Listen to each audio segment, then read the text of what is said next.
All right, good evening, everybody. And I apologize for the late starting.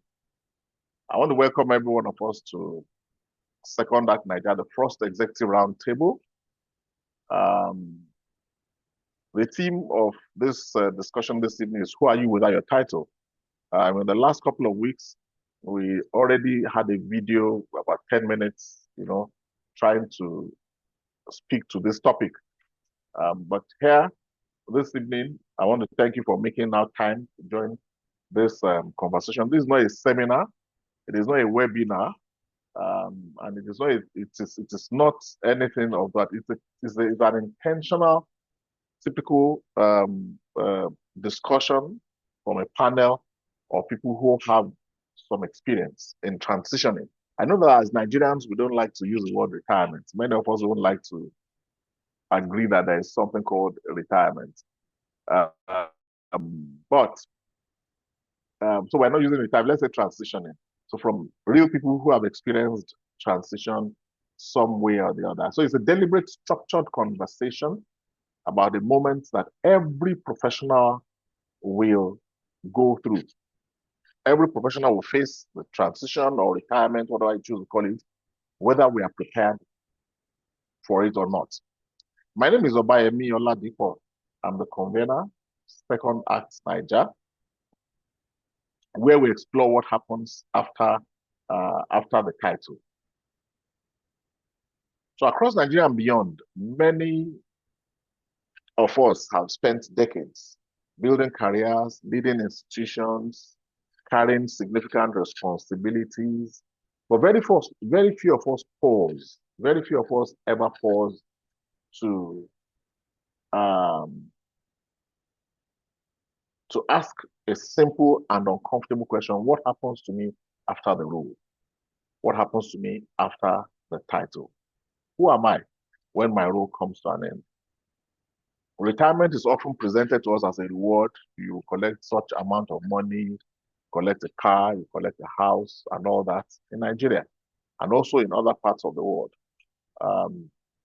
But in reality, it's a moment of exposure. Retirement is a moment of exposure for most of us in reality. It reveals what was already there or what was missing beneath the structure of work. Here this evening to speak to these issues, we have a distinguished lady and two distinguished gentlemen. I don't know if Wing Commander Dobron is already in the house. That's the other distinguished gentleman. What I'll do the introductions. I will acknowledge them by their titles for a start. And then, because they have earned those titles, thereafter, we may have to drop those titles so that we can be more, we can have a more convivial discussion. So with your permission, panelists, I will engage you on first-time basis after the initial introduction, so that we can speak not just as former office holders, but as men and women reflecting honestly. A few quick ground rules, please. For the people participating in the audience, we would like you to just stay mute as long as possible. For those of us who have the program, we will mute ourselves and speak. When the time comes, we may omit every other person to ask questions. I will guide the flow of the discussion and I'll call on the participants to speak as occasions arise. Let us keep our responses thoughtful, but very concise and very truthful. If possible, please, the participants, discussants, please keep your cameras on if possible. So let me begin the introduction of the panel by introducing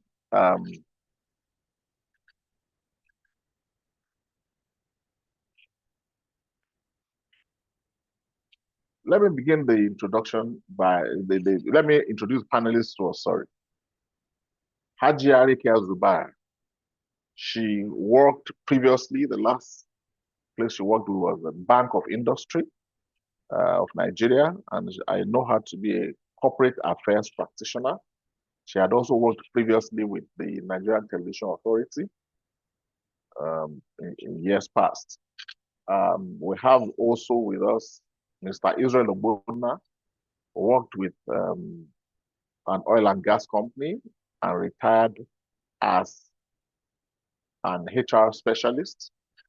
And then the third discussant is Wing Commander retired Ornan Dobron, worked with the Nigerian Air Force in the finance and accounts, and he also retired.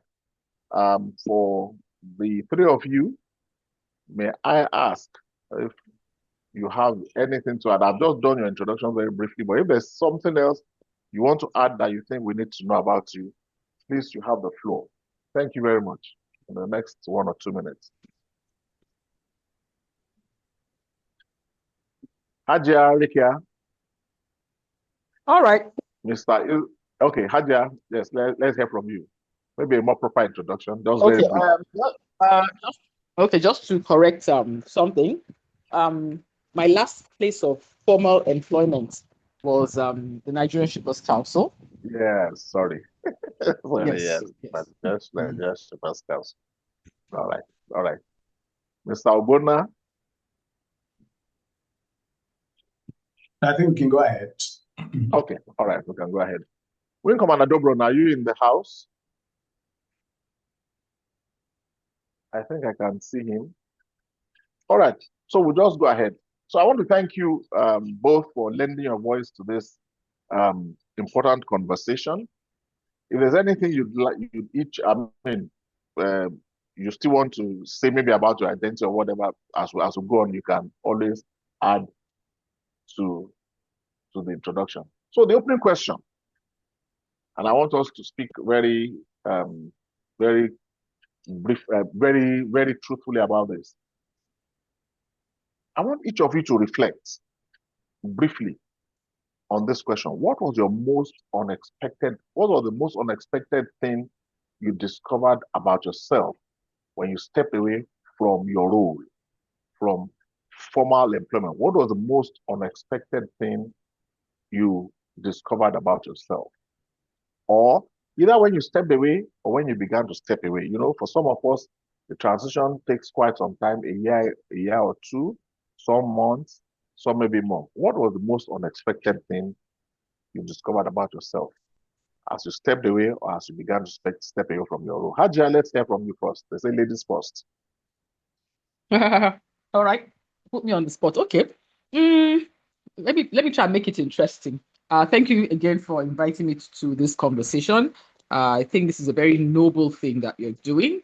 As you said, people don't like to talk about retirement because we all want to work from the cradle to the grave, which would be nice if we could keep up the tempo, but it's impossible. Anyway, so really what I'd like to let me using myself, because I think using one's own example is what helps in discussions such as these. I said when I was correcting the introduction that my last place of employment was Nigerian Shippers Council.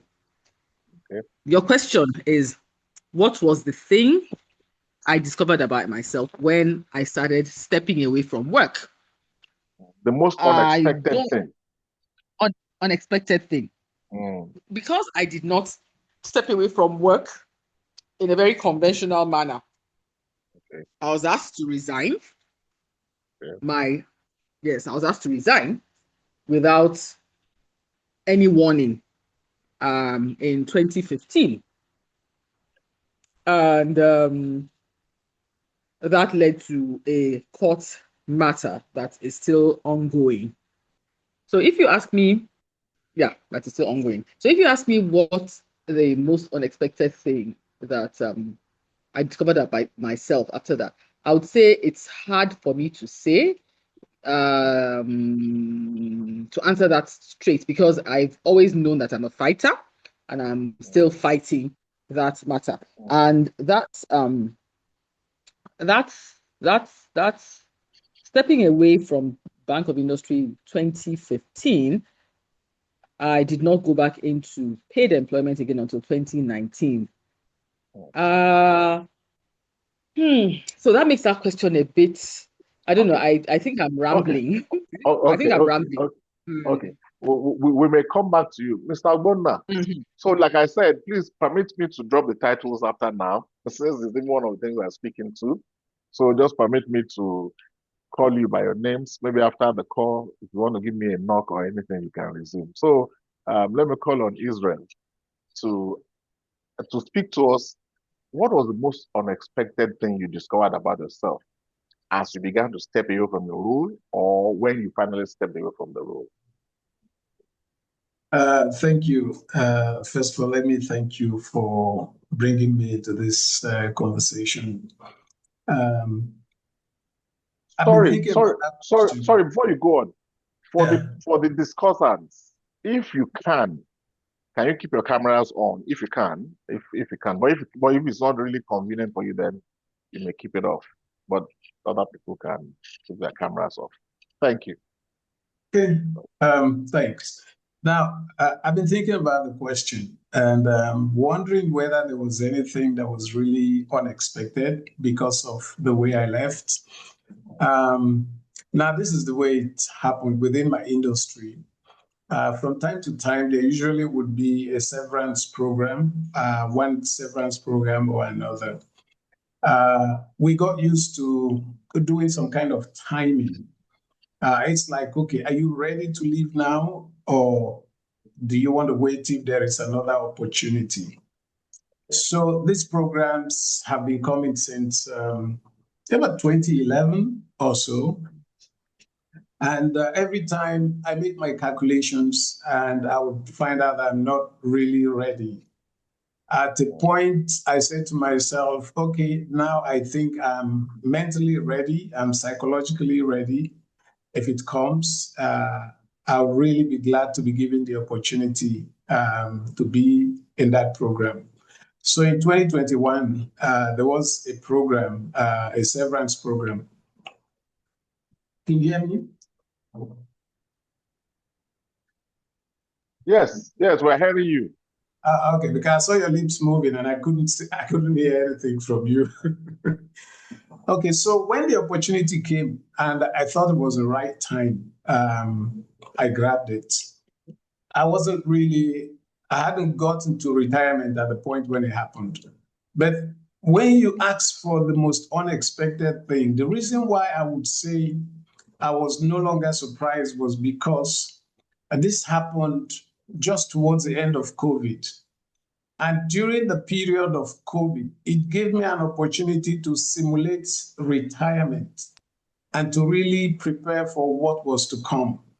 And so as soon as just as COVID was ending, I found out that I really didn't have much interest to go back to the workplace and that I really wanted to leave.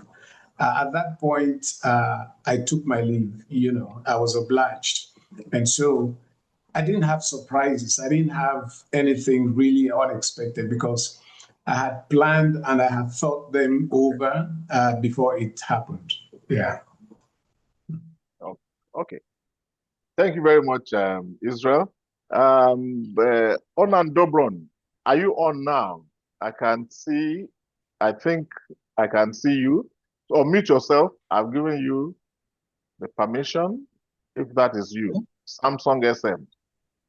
Okay, Yes. you can All hear right. me? So, yes, we can hear you very loud and clear. Yes, So, you're welcome. good Yeah, evening.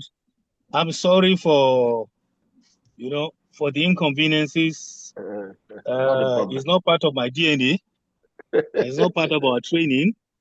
Not a problem. I've heard the introduction. Okay. Permit me to ask the first discussant,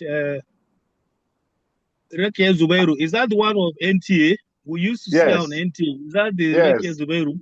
Yes. Okay. Well, I used let her answer by herself. Rekiya Zubair, are you the same Correct. Rekiya Zubair? okay. Correct. I used to be one of your fans. Oh, Each time you thank you were very doing your much. presentation, as far back as 1987 also, when NT. Ouch. Yes. Yes, sir. Okay, that's true. Good evening, gentlemen. So, Obami, what do you want me to say? Yes. So the first question to you here is that looking back at retirement, we don't like to say retirement, Yes. so we say transition. Looking back at the Yes. transition, what was the most unexpected thing you discovered about yourself as you began to step back from your role, or when you stepped back? Was there anything Oh, unexpected you discovered about yourself? okay. For us, our own is you are either, of course, you retire from service based on your rank and age. Okay. In the military, there is age rank ceiling. Okay.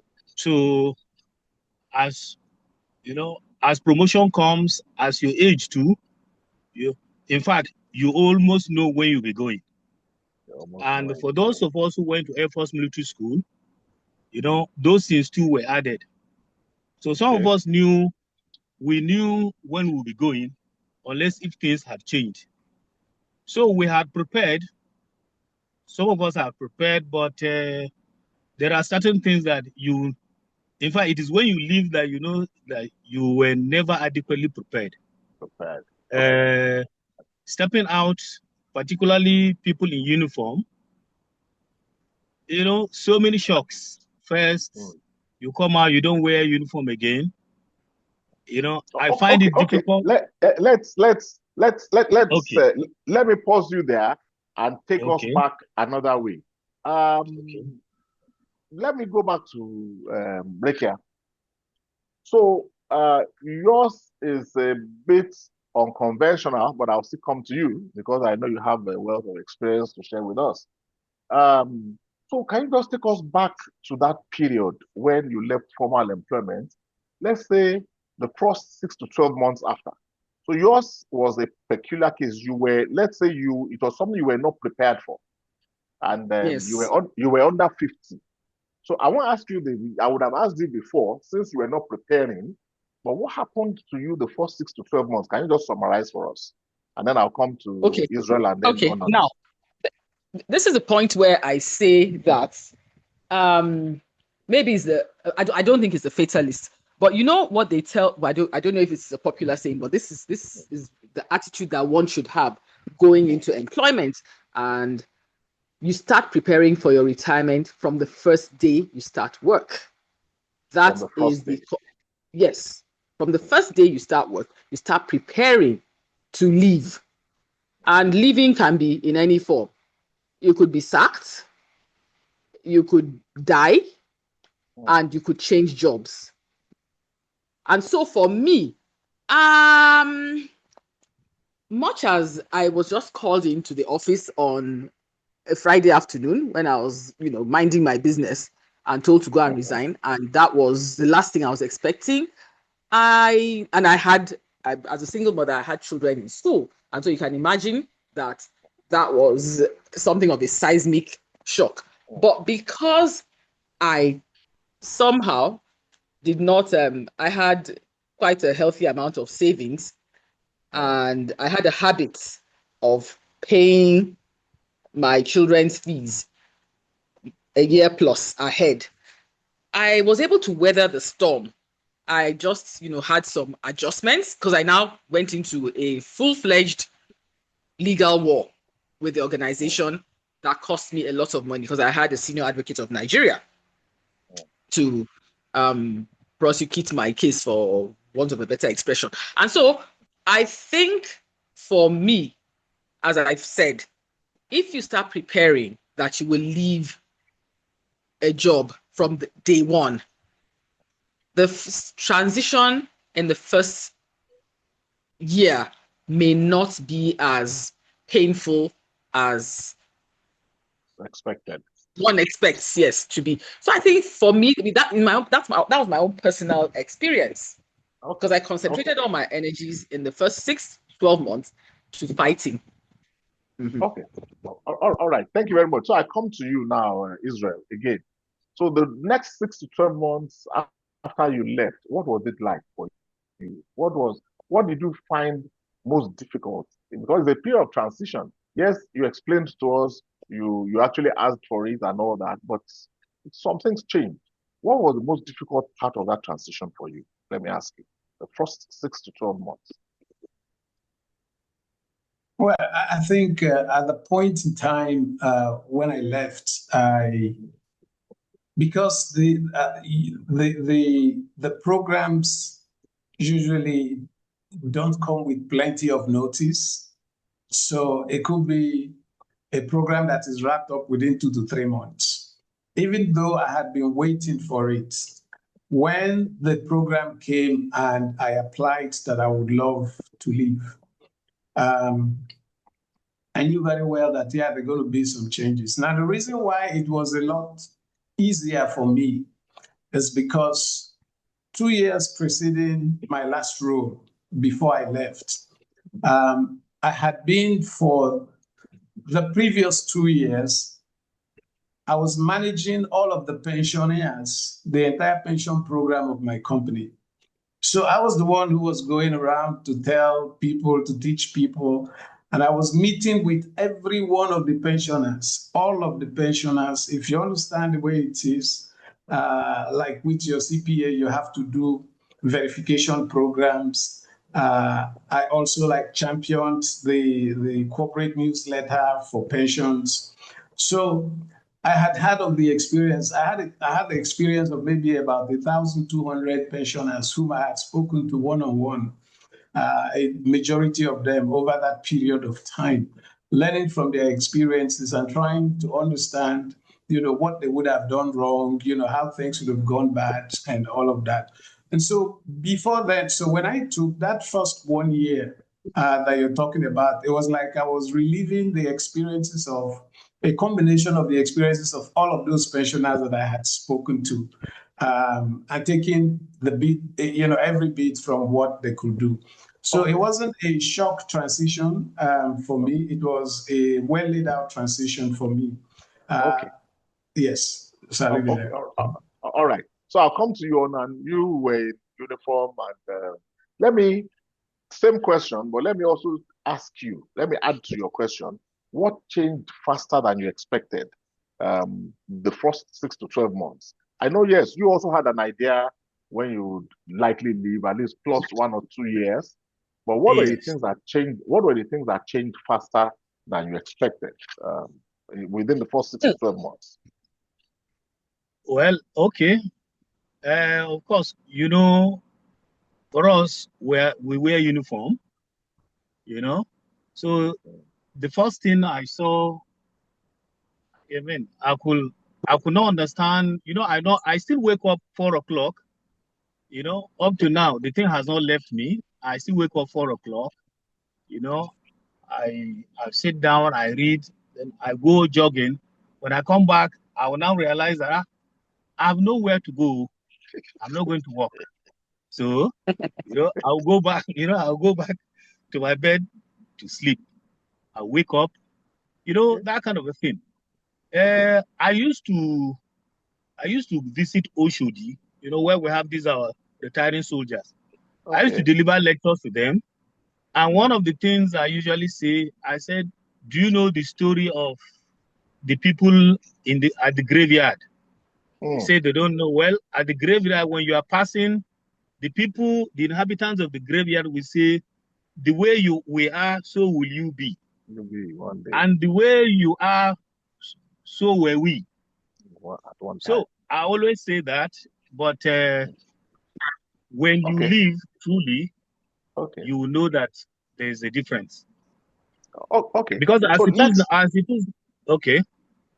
it is now, choosing what to wear every day, it's a problem for me. Because of course, one was used to wearing the same clothes, So sometimes I have to ask my wife. For 40-something years. Yeah. All right. Thank you very much, ladies and gentlemen, and thank you very much for the people who have joined us too. Let's go to the issue of identity. I know we have spoken to that issue somehow, but let's try and hone in a bit. So I'll come back to you, Hajiya, Rekiya.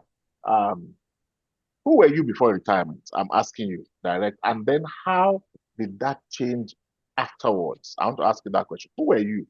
With that title, with that rank, general manager this, senior manager that, corporate affairs manager this, Ornan already mentioned that we used to watch you far back 1980 something on NTA news, and all that. So who were you, before your retirement? Who were you? And then how did that change afterward? Anything, any lesson you want us to learn? Yes. Let me answer that question this way.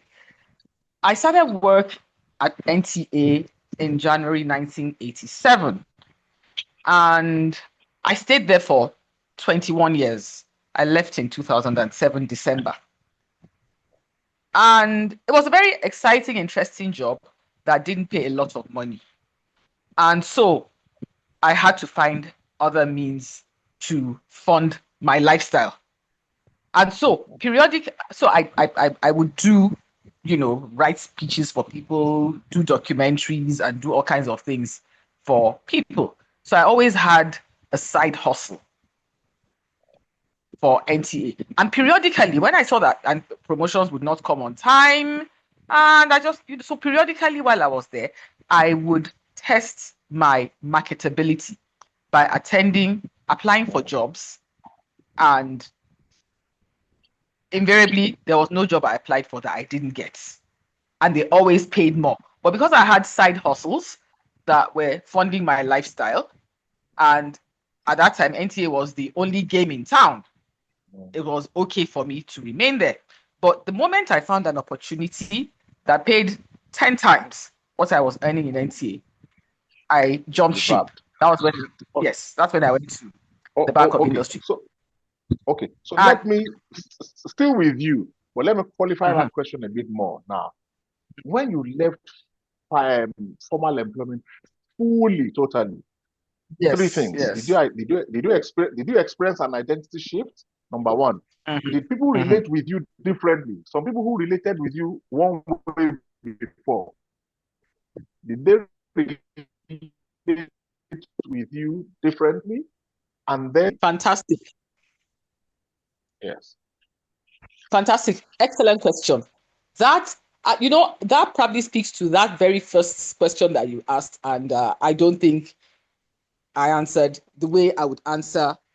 This would answer that first question. Absolutely. The moment I left, because I left at the time I was asked to leave the Bank of Industry, I was the pioneer head of gender business, and I had racked up a lot of business in that area. And so the people that I was talking to come and patronize us and all that, in fairness to them, I guess maybe it's a gender thing, many of them were still very nice, would call to check on me, but a very, very good number too were like, she's no longer useful to us, would not take my calls. If I was even calling to, just ask them something, and maybe give them some information. So a lot of people, I wasn't useful to them anymore, and therefore were not taking my calls or returning my messages. So that was that was an experience that I would like to share. Happens. Did it affect the way you saw yourself? Very candid. Did it affect you? Your I don't want to go, I'm not a psychologist, but did it affect the way you saw yourself at any point in time? Absolutely. I mean, one is human, and one, you thought that you had a relationship with them. I mean, which would be the reason why you would call after this kind of event. Experience. You thought you had a relationship with them that, went beyond, because you thought you had gone beyond the call of duty in serving them. And so you thought that they would reciprocate. So certainly it did. It taught me a lesson that, you know what? It was just that position. It wasn't you. All right. Thank you. So I come to you, Israel. Same question. Who were you before your retirement, and how did that change afterward? And also bear in mind, as you answer that question, did your identity shift in any way? Yes, you asked for it. Yes, you wanted it. Yes, you took it. But your identity shift, did people relate with you differently than they did when you were in employment? And then did you also see yourself? How did you see yourself in all of this?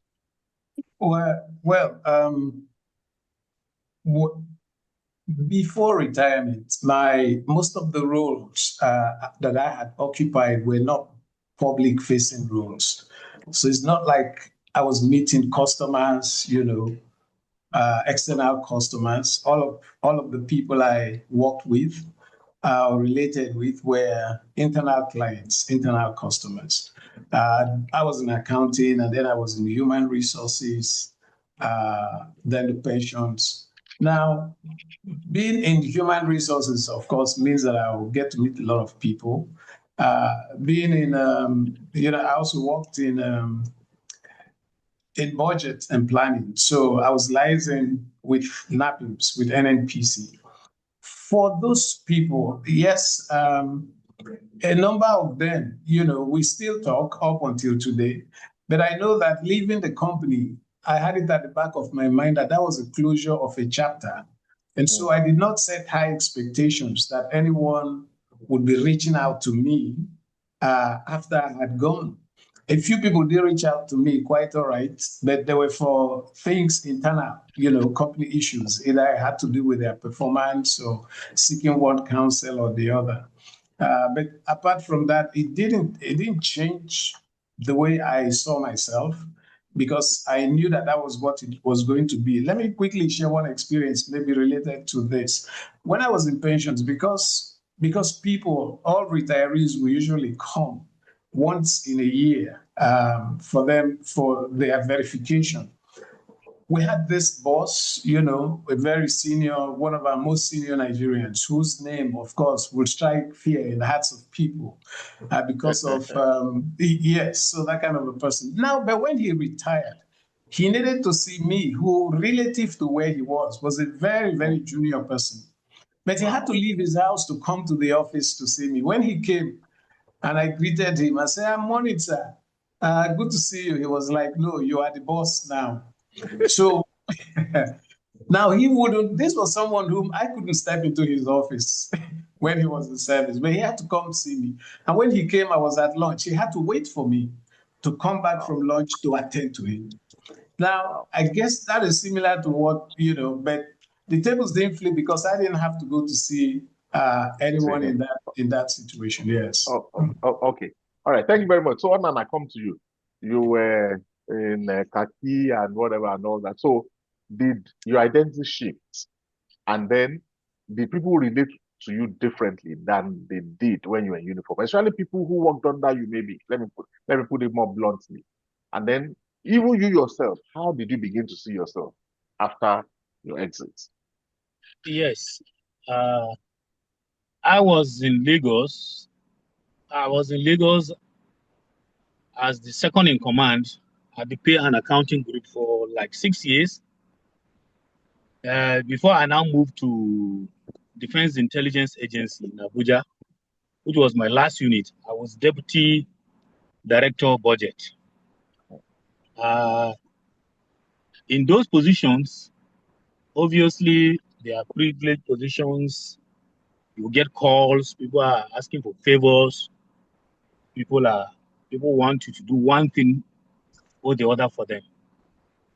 But leaving office, as Hajiya Rekiya said, you are human. Actually, there are certain things you will expect people to reciprocate, particularly some of us who went out of our ways to do things for people.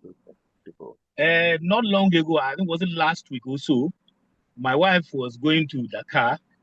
I tried to call some people in Lagos to help me facilitate her movement, but I was shocked that some of those people who were close to me were not even picking my calls. Wow. When I shared it with a friend, he said, obviously, you should have expected it. I said, well, actually, I expected, but there are some people that are too close to you that you think that they will be an exception. But that did not happen. But I quickly reminded myself that that is reality. Okay. An officer said, that there is a reality show and there is one other one. Say when you retire, then you are watching reality TV. So he said, this one is reality TV. Right. Thank you very much, Right. ladies and gentlemen. So far, let's go to the issue of structure. You know, when I did the video on this topic some weeks ago, I talked about identity, I talked about structure, talked about purpose. Let's go to structure. Structure relates to the way your day runs. You worked in a formal environment for 30, 40 years, and there's a structure to your day. When you wake up, Ornan mentioned waking up at 4 a.m. and all that. So what, Hajiya, Rekiya, let me come to you. What happened to your daily structure after leaving formal work? What happened to your daily structure? How, looking back now, what happened to it compared to when you were working and when you were outside of work? What happened to it? How did you spend your time initially? So, follow on questions. How did you spend your time initially? You know, was there a sense of emptiness or lack of structure? Did you feel a sense of emptiness or a lack of structure to your time? And then how long did it take you to adjust? I'm packing 3 in 1, and it's going to be same for everybody. I'll go through again. What happened to your daily structure after you left formal work? And then how did you spend your time initially after leaving work? And then did you feel a sense of emptiness or a lack of structure? And then how long did it take you to adjust? All right. So, as I said, the first job that I left would be BOI, right? And I spent a lot of time flying around the whole place to ensure that the person who orchestrated my exit was also exited. So that was my structure when I left. And That was your by business. That was your business. oh yeah, that was business. So I actually had business, which I accomplished by February of the next year. I mean, this happened in December. By February, I had accomplished that. And I just spent my time because I frankly tell you, because I had a lot of extra money. So I was just doing as I wanted, just going to my village, doing things. So now what applies here now is after I left Shippers Council in 2023. Having had that first experience, I had said to myself, okay, I'll be leaving this place at this particular time. What am I going to do with myself when I leave this place? So I had planned that. And so when I left, I first of all took a vacation, a 2-month vacation, and then came back to what I had started arranging before I left, which was farm. Okay. So but did you feel a sense of emptiness even after you left in 2023? The interesting thing I would say now is maybe it's now that I'm feeling this is 2026, because I feel like what I set up is not enough to occupy me. Okay. And so this is at the time I left, no, I was furiously busy because I had a plan. I had planned. And I guess that plan happened because of what I had experienced previously. So Okay. I imagine, sorry? Yeah, go on. Yeah. So I imagine that the purpose of Second Act Naija is to help people not fall into that emptiness that a majority of people have. And so using my own experience, I would say it's very important to, from the first day you enter the job, start planning your retirement, your exit, Okay. which will Thank you very come much. in Let me take you back to your first exit. Your first exit, when you left NTA, you left because you had another job. But when you left yes, your second employment, BOI, you didn't leave because you it had was a job. abrupt. Yes, it was abrupt. How long did it take you to adjust in terms of structure? That's what I'm saying. Structure means you have the time you wake up, you have something to do. Your day, you have an idea how your day, even your weekends too. You have an idea how it will run. So how long did it take you to adjust? If I would ask that question.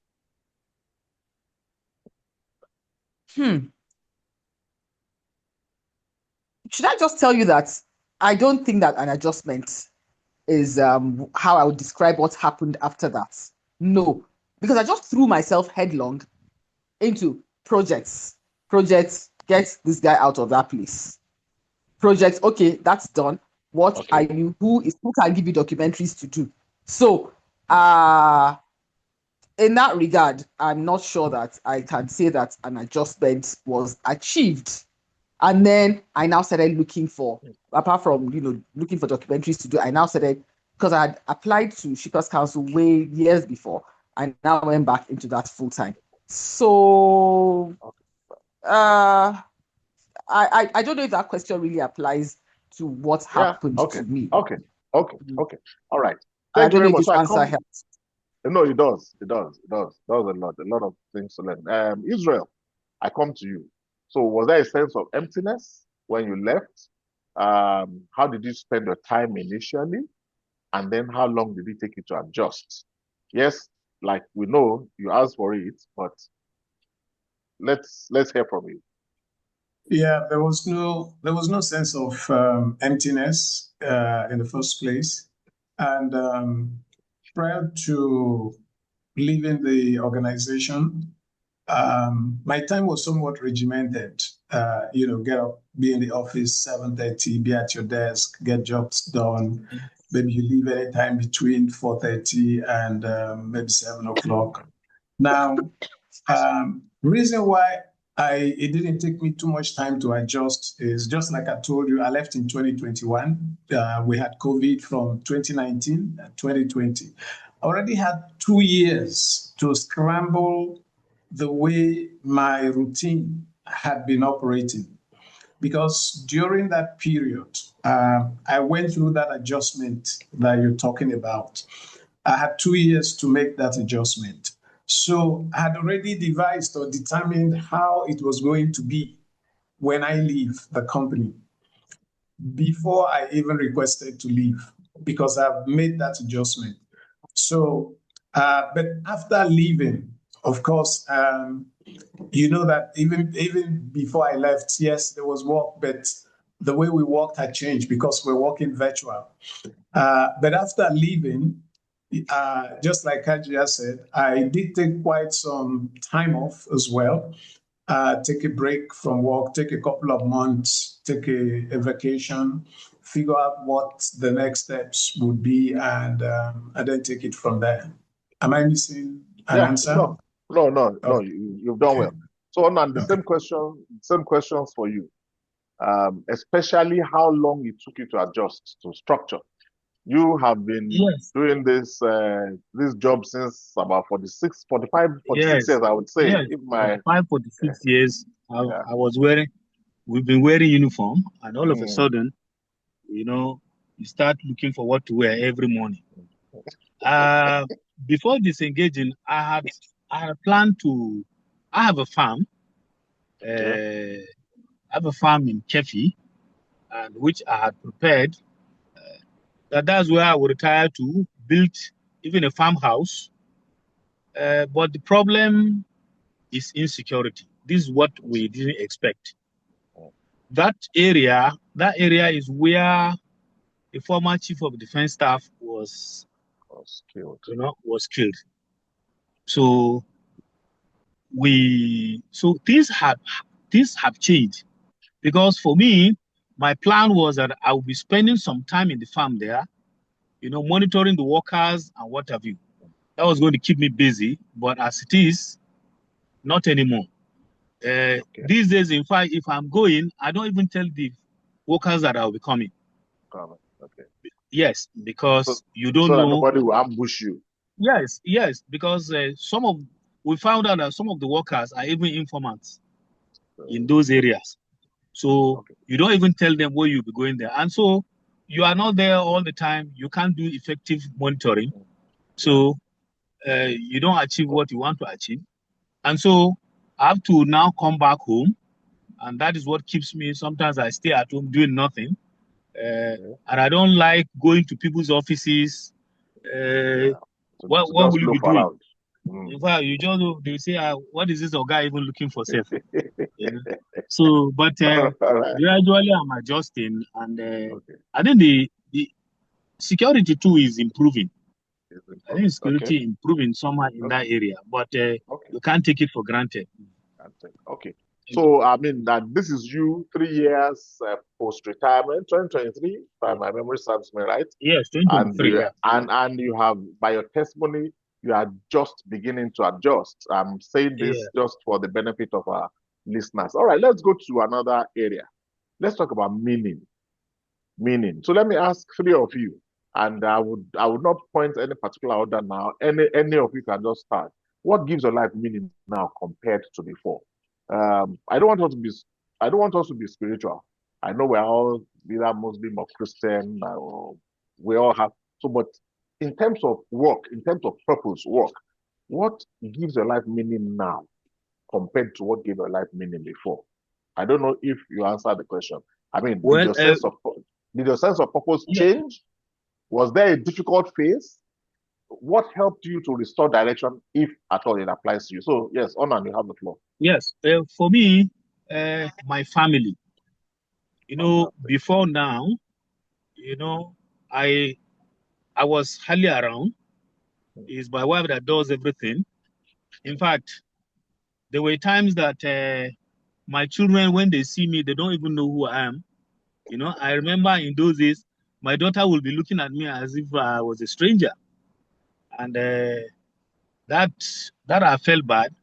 But coming back, retiring, staying with them now, bonding, we are beginning to understand ourselves better. We are beginning to become friends. In fact, some of my daughter's friends, they sometimes wonder, is this your daddy that is talking to you like this? So friendly. This was not there before because I was never around. So yes, this is what is, okay. Seriously.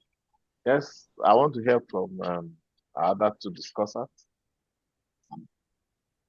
All right, for me, I've discovered even more than when I was at work that we have a lot of social problems that need to be tackled.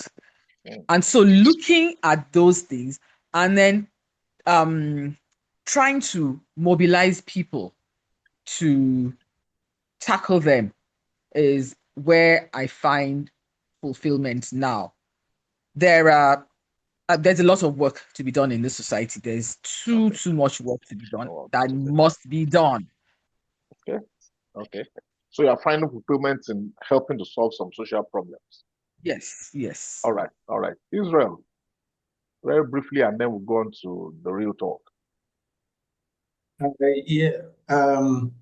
I think for about 25 years, I left my organization after 24 years of service, 25 years. Now, in all 25 years, I was always in one educational program or the other, self-improvement. So I love to read. I love intellectual challenges. And right now, I'll leave off the farm story. We all have our stories to tell. But yes, I picked up, I'm running a doctoral program. And the challenge that comes with writing papers for submission in top-tier journals and all of that, they are giving me a whole lot of meaning now because I think I just immersed myself in that challenge. And my first job was as a lecturer, and I lectured for a couple of months and I quit. But right now, I think I'm back into academics, and I'm taking it from there. Thank you. Thank you very much. And I think you have anybody who has had the kind of profile that any one of the 3 of you has quite a lot of experience that you can share with younger people. So going into lecturing is really a good one. Finding fulfillment with family, also going back, like Ornan said, is great. And Hajiya's own, a lot of social problems. Like we say in Nigerian language, problem no they finish you. Problem no they finish. So, and may God help us all. All right, so real talk. Let me ask a very direct question now. And again, anybody in any order. What do you wish you had prepared for earlier? Is there anything you wish you had prepared for earlier? Even for those who asked for it, even for those who knew the likely time that the retirement would come, is there something you wished you had prepared for earlier? Number one. Number two, what surprised you the most about this phase, this retirement? You see, because it's still unraveling. I think of the three of you, okay, about three of you are retired about the same time. Let me put it that way. Left formal work about the same 2023. Okay, no. I think Israel is earlier than the other two, 2021. So, what do you wish you prepared for earlier? Let me just stop it there. And what do people misunderstand about retirement? From your experience now, is there anything you think people misunderstand about retirement and what you wish you prepared for earlier? Let's go.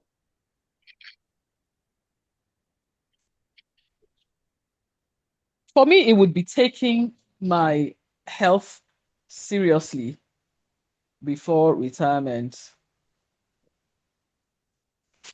Exercising, eating right. Those were things that, I mean, those are things that come and smack you in the face if you didn't do them right before retirement. And you only have this one body and you should take care of it, and you should start taking care of it even before you retire. So you wished you had prepared better in terms of health before retirement? Yes. Okay. Yes. Okay. Yes. Okay. Is there anything you think people misunderstand about retirement that you have now discovered with experience? I can't think of it. Maybe I get ideas from when the other speakers say something, but right now I can't think of something that people misunderstand about retirement. I think everybody pretty much knows that it's a time to wind down. But okay, maybe let me say this: retirement age in our country, not across, but for universities, professors, it's age 70. But for much of the rest of the population, is it 70 or 65? Well, no, 70. If you attain the rank of professor, it's 70. Yes. Okay. Yes. If you attain the rank of professor, it's 70. If you do not attain the rank of professor, then it's 65 in the universities. Okay. And then Gen Pop is 60. I don't know if this is for me alone, but I think that there needs to be a shift. Increasingly, people are getting they're more used. They can contribute a lot more at age 60 to society and even to the place of work. So I think that people don't realize, the general population has not realized that people can be very productive past that retirement age that we have. Okay. So essentially what you are saying, Hajiya, is that for those who are still in active employment, looking at somebody who is 60 and say, oh, this person has passed his prime and let him go, may be a mistake. Yeah, it may be a mistake. All right.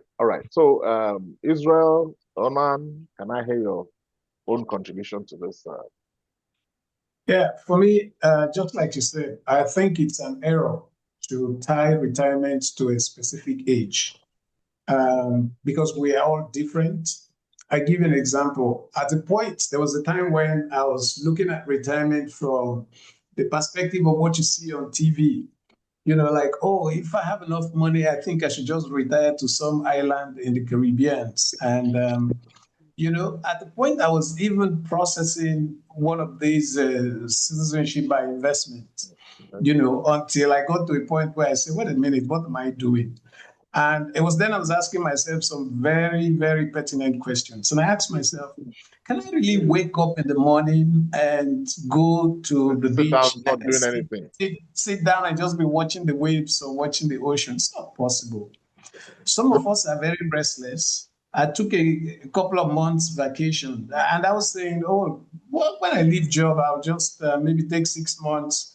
I found out that after 1 month, my body was becoming very itchy. I just could not continue to stay on vacation. I was like, I need to do something else. So we're different. That was why I pointed out to you the other time. I said, first of all, retirement is a word that lacks coherent definition. Yeah.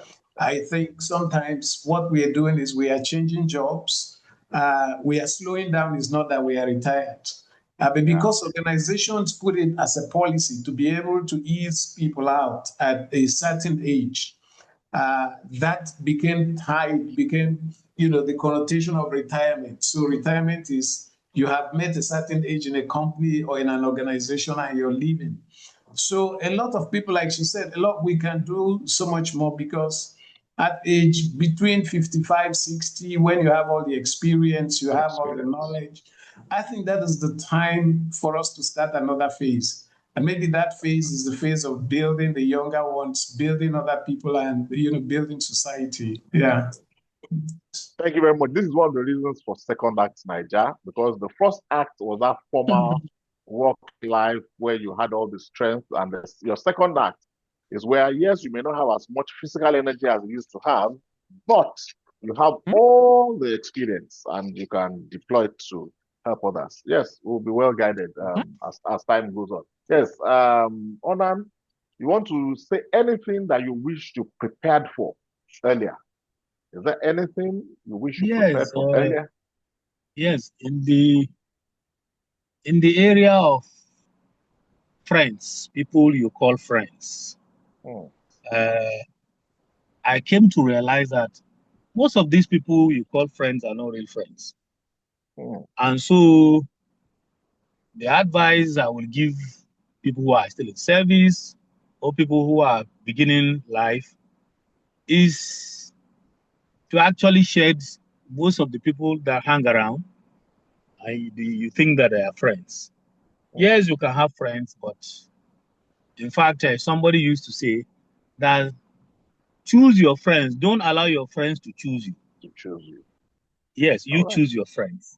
So it is, very important. From your experience so far, do you think there's anything people misunderstand about retirement? Like you have now come to say, retirement not be so not so a deal. Is there anything? Yes. Okay. Yeah, people think that retirement was some kind of punishment, like kind of death sentence, but it is not. Obviously, I'm enjoying myself now because I have time for myself. And I've said I have time for my family, which I didn't have for over 30 years. So that is there. All right. So again, and also in our environment. Okay. Yeah. Yeah. Also in our environment, I think there's you need to ease your friends and relatives into the fact that you are not available for them, particularly financially. That's true. When you have retired, because everybody still has the same expectations of you when you have retired, and you actually do need to be more careful with your finances. Okay. So that's something that I thought people would be very understanding that she's not working. Let's try and understand. But no, once you are still going around in clean clothes and you're still driving a car, they think that you should still be funding their lifestyles. So I found that strange. Fantastic. Thank you very much for your contribution so far. So let me ask you, as we begin to wind down, for the three of you, I see experience in the room of like almost 100 years of work and life experience, or work experience. Life experience is even more. So what should someone who is 5 to 10 years away from retirement start doing now? I want you to really, really be very concise and be very, very realistic and be very practical. Someone who is 5 to 10 years from retirement, what should they start doing now? Advice. Find a pet project. Okay, find a pet project. So you can contribute positively to society using your experience. There's always so much to do. There's always so much to contribute as an older person to society. and it's important. And that's where, you find meaning that you're able to contribute. And, that contribution can also lead to you, that contribution will definitely Sorry, I'm having a bit. sustain your relevance. So it could lead to financial gains. So find a pet project that impacts society positively. Okay, a pet project that impacts society positively. Positively. Okay. Yes. All right. Pet social project. Social project. All right. Yes. Ornan, Israel, what should somebody 5 to 10 years retirement will start doing now? Well, I think the person really need to assess himself or herself properly, because one of the challenges, one of the issues I've seen that people who have retired have had the biggest challenge is always being able to provide for themselves. So that's a good time for the person to begin to look at his finance. Because the money that you were never able to make prior to retirement, it will be a big dream for you to look forward to making all of that money after you have retired. So that would be a good time for one to begin to take another look at their savings, take another look at their spending, take another look at their lifestyle, take another look, at adjustments that are required. I can give you an example with myself. I think before I retired, I had decided to start scaling down. I moved from a much bigger house into a smaller house. I changed locations from a very expensive location to a less expensive location. So making those adjustments become necessary. You begin to do away with the things that you don't really need. So you look at your affiliations, you look at your connections. Must you continue to roll with the big boys, even in retirement, or do you want to scale down? So it's a time to assess wholly the way we live. We look at the way we live, we look at the way we spend, and we look at what kind of expectations society, just like Hajiya said, that's the time to also begin to prepare our families, begin to prepare our friends and loved ones that, hey, I'm heading to retirement. I will be retiring. So I may not be available. I may not be able to provide all the things I have always provided. So those are some tips that I would give to someone who is looking forward to retiring in the near term. Thank you.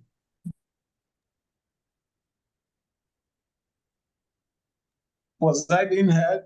Yemi, are you there? Yes, it did. Okay. So, Ornan, I want to hear from you too. Yes. Just like the previous speakers have said, there are a lot of things that in retirement, that they don't matter, they are irrelevant. But while you were in service or younger, you thought that those things were important. I have a big house that I built, but nobody lives in most of the rooms. My children, you understand, I hardly even go to some of the rooms. So let us build a house that can accommodate you, can take care of your retirement, old age, Thank you. Thank you very much. So as we begin to wind down, let me just say a couple of things. Listening to all three of you, I want to really appreciate. Sometimes your needs will not come. So while planning for retirement, we must build something that will be useful for us, even in our old age. Yes. So truly, and as Hajiya said somewhere there, that relations and what have you, they should be understanding. Hello, can you hear me? Yes, I can hear you. I can hear you. So they must understand that one is out of job and the little he has is for himself alone. Because if you continue to give, they will think that you have so much of it. Thank you. Thank you very much.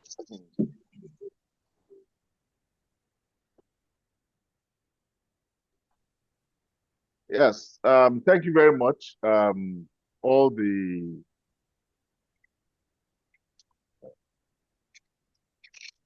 sorry, I'm trying to handle some technical. Yes, so thank you very much to discussants. I really appreciate you people.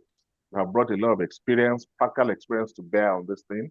I just want to say a couple of things as we begin to wind down, and then I will invite maybe one or two comments from people who have listened into this program from the beginning. I also want to thank the audience for their patience. So listening to all of you, one thing becomes very clear. Retirement does not just change what we do. It doesn't just change what we do. It reveals who we are. Like that one comes out very clearly. It reveals who we are. Often it exposes three things many of us underestimate while we're still in office. Number one, it exposes our identity. Number two, it exposes our daily structure. It also sometimes has a bearing on our sense of validation. And I saw that very clearly in the discussions with three discussants. And if these are not intentionally built before transition or retirement, whichever you choose to call it, they don't suddenly appear afterward. Your identity, your structure, and your sense of validation, if you don't build them intentionally before leaving service, or you may just find out that they won't appear, and that's why some people say, oh, when he retired, then XYZ began to happen to him and all.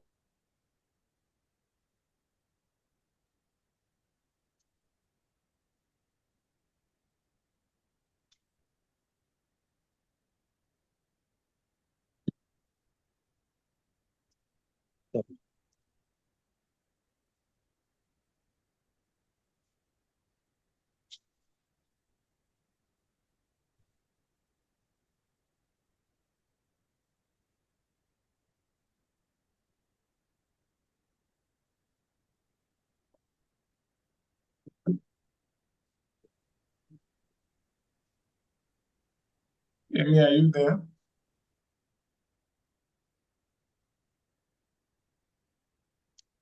I think we lost him. Or Yeah, we can't he hear has him. network Oh, issues. yeah. The Network just must be finally network. dropped.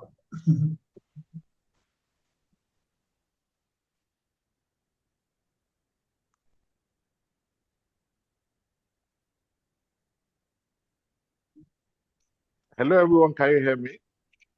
We can hear you now.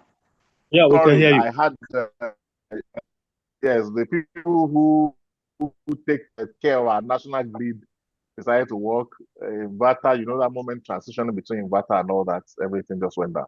So yes, I Oh, was okay. saying, as we close, as half reflection and very honest experiences this evening from people who have already walked this.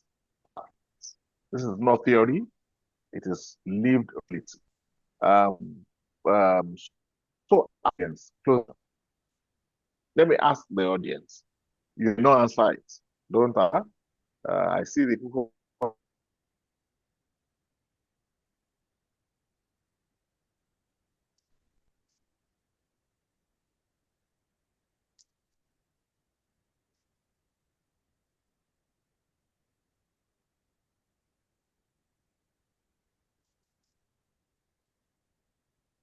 Your life still have that. I don't need to answer publicly, like I said, but it's a question that is the best answer to I missed the yourself. question.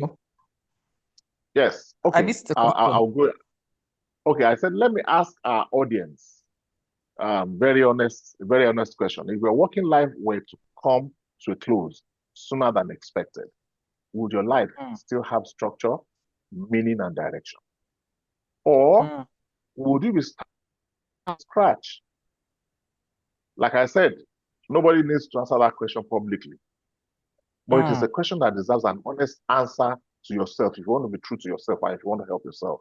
Because regardless of sector, whether you're a pastor, whether you're a banker, whether you're a soldier, whether you're self-employed, you run your own business, that transition will come someday. That transition will definitely come someday. So the only difference is whether we are ready for it or not. And readiness is not something you improvise at the end of the journey. It is something you build deliberately while you are still in motion. So in closing, I would say, for some of us, what we have discussed today may have raised more questions than answers. And that is not a bad thing, because clarity about this phase of life does not come by accident. Clarity comes through deliberate reflection and structure. In the coming weeks, I will be hosting a small private session for a limited number of men and women, also by extension, who are within a few years of transition or retirement, or who are already navigating that retirement. We have developed a workbook, a very comprehensive one, and some other tools to help that program. That program is to help people think through these questions more deeply and more personally. If you feel this is a conversation you need to engage more intentionally, you can reach out to me directly, and then we'll take it from there. And finally, I want to thank you again for your time, the discussants, Hajiya Zubair, Mr. Israel Ogbonna, and retired Wing Commander Dobron. I want to thank you very especially for your openness, for your time, for your honesty, and for the way this conversation has continued. Has gone on. I want to every listener who is watching that this conversation does not end here. And I should also say this, even as we round up. There's another group we must not ignore. Many times people say, oh, Second Act Naija is for retirees. There's another group that we must not ignore. That group is the group of those who did not choose their own transition. They are between the ages of 35 and 45. And the second act of that transition has been foisted on them. There are those who their careers were interrupted, either they were sacked, they were redirected, their companies went under, their companies folded up. The business just didn't go the way they expected. Their careers ended earlier than expected. They're still very young, very vibrant. And now they are trying to rebuild while still in their most active years. That is one conversation we'll be opening up very shortly. Again, ladies and gentlemen, I want to say a very big thank you to you. I do not know, we have 1 minute. Members of the audience, if they are still here, if you want to ask a question or make a contribution, we'll have the next 2 or 3 minutes to do that. Or if any of the discussants still has one point or the other to emphasize, the floor is open. Okay. Thank you very much, host. And especially thank you to Hajiya, Rekiya, as well as Mr. Israel Ogbonna. My name is Larry. Just use Larry for now. There was one pertinent question. I listened from the beginning all through to the end. One pertinent question. I hope I'm being heard. Yes, we're hearing you. Okay. Yes. Was one pertinent question I always wanted to ask. Clearly. What is retirement?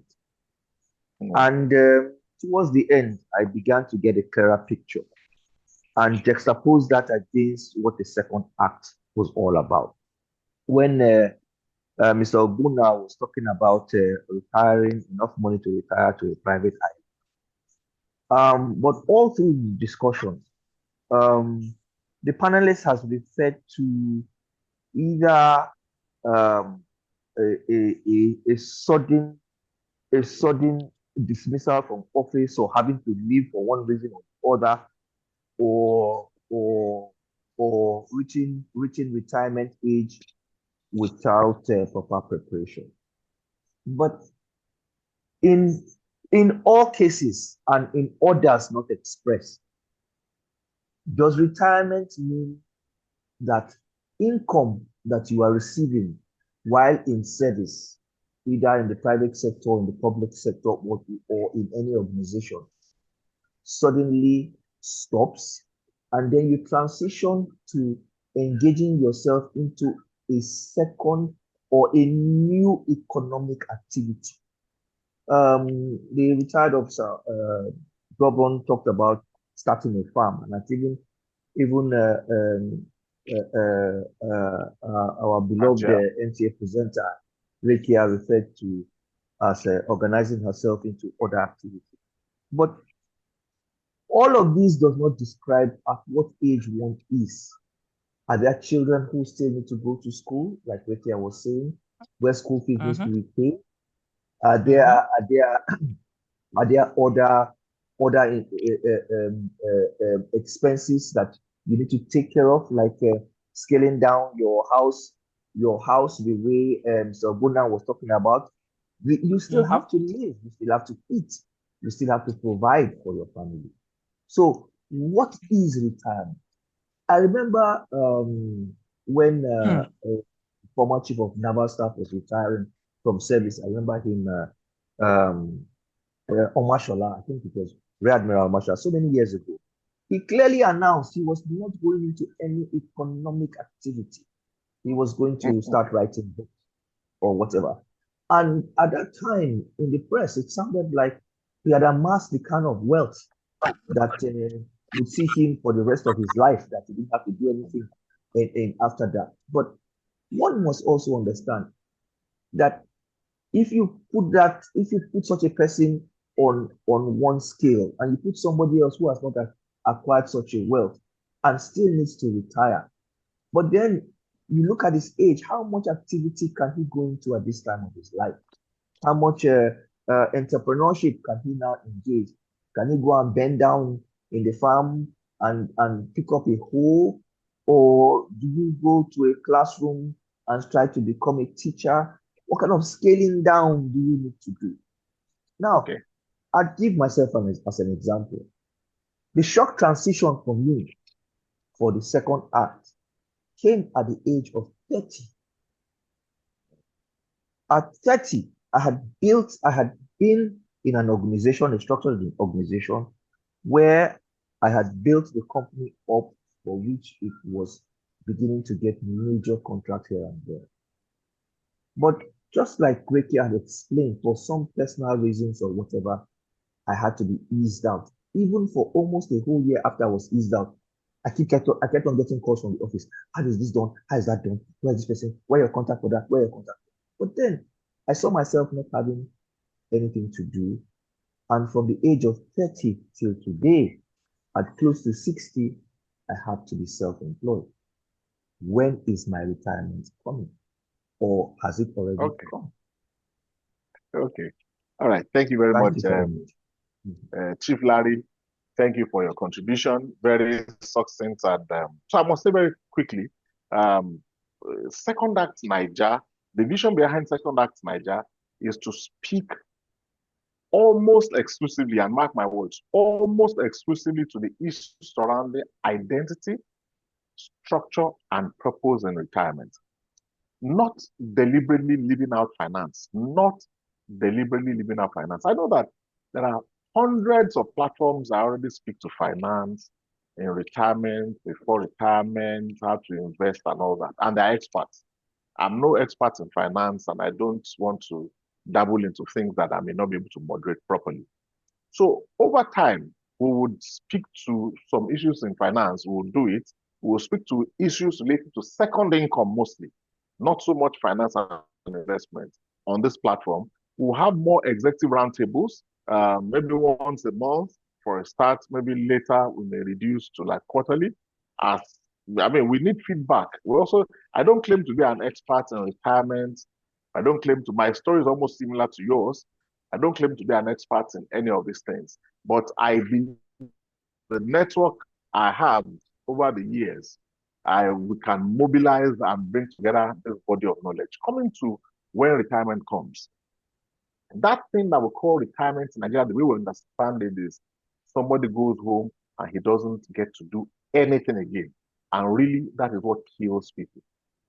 It kills the spirit and it kills the body.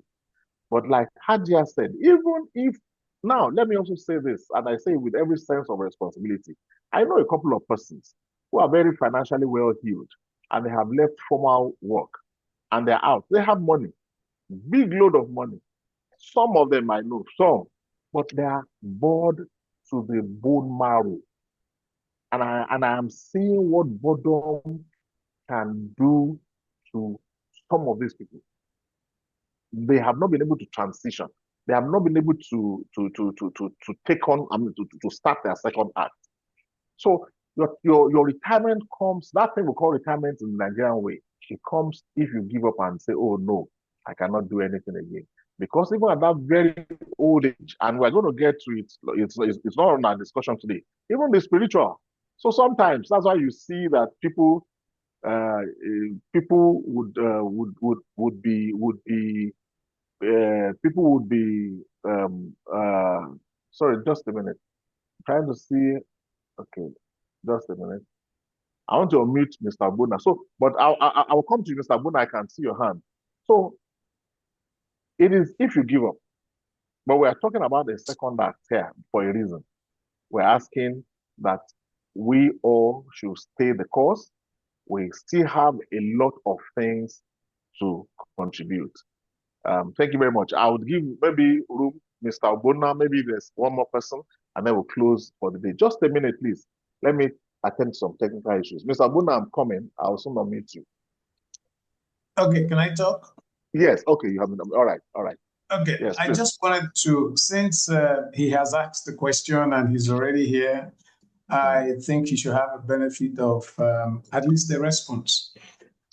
I think retirement, basically what retirement means is a permanent withdrawal, from active service, permanent withdrawal, either from your working life or your career. So long as you're still active, you're still at work, I think what we need to come to terms with is that we change career, we change our jobs, we change our profession, we change the things we love to do. And if you see retirement in some cases, doesn't have a fixed age. He said he retired, he left that job at 30. Some would say he had retired. My wife did that at, was it 40 or thereabout? There was a young man in the town, Austin, in Texas. He retired. This guy made so much money. He's a millionaire. He said he was retiring, and he retired at age 40. He went to Bahamas, bought a reasonable chunk of real estate, moved and lived there. After 6 months, he found out that was not his life. He was still young. He just couldn't. So he came out of retirement, worked again for another 20 years, say he was retiring. And then he found out that he was still too active and too restless to get anything done. He started another business. So you see, retirement has to do with when you know you're done. And we also need to contextualize it. The way it works in the Western world is not the way it works here. They have structures that prepare you for what they call retirement, which is a permanent cessation, a permanent withdrawal from work. At that point in time, your 401k, you begin to earn, income from pensions, from other investments that have been compulsorily made. But here we don't have that. So you cannot say you're retiring because you're 60. You say, so I've retired. You fold your arms and go sit in your house. Your pension gets eroded. The value gets eroded within 5 years of your exiting that job. So you're going to die of hunger. If you say, oh, I am 60, so you fold your arms and you say, I'm retired. You just need to get up and go look for something to do. So that's not, I think we should put some context to it. Thank you. Thank you very, very much for that context. And for those of us who watched my inaugural video on Second Act Naija, I said my purpose is to convene useful and valuable discussions around the topic of retirement and transition. And I really want to thank Chief Larry for raising that question, and also Mr. Ogbonna's very wonderful response. In the absence of any other response, I want to bid all of us a very fantastic night rest. Thank you very much for coming on this program. I look forward to seeing you another time. God bless you all. Thank you. Thank you very much, and good night all. Thank you. Thank you. Thank you very much. Good night. Thank you. Thank you. Thank you. Good night.